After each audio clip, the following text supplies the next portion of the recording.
At Tigard United Methodist Church, we were inspired by Bishop Stanovsky to start what we are calling the Helping Our Neighbors Fund. Since we started the fund in July, over $10,000 has been donated.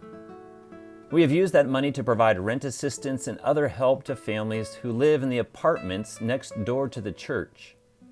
The delightful artwork you are seeing now was created by children in those families as their way of saying thank you to our congregation.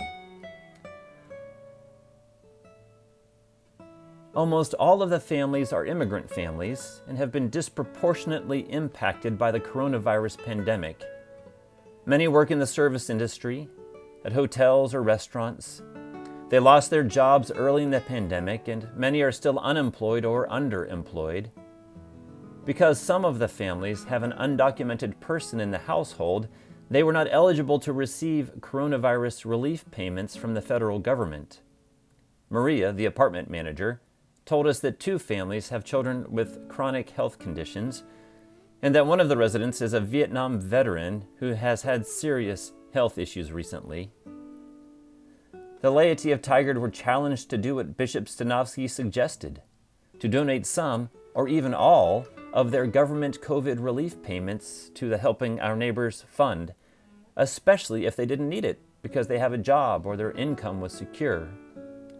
We thought we might receive $1,000 or maybe $2,000, but since we started, over $10,000 has been donated.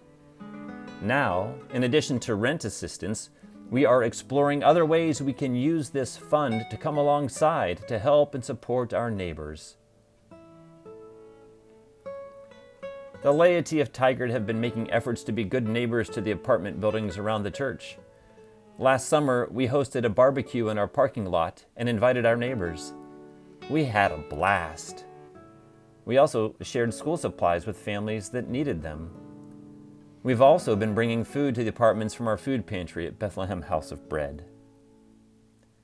At a time when some groups of people have been disproportionately impacted by COVID-19 and the economic downturn, the Helping Our Neighbors Fund is one way that the laity of Tigard are loving and serving our neighbors.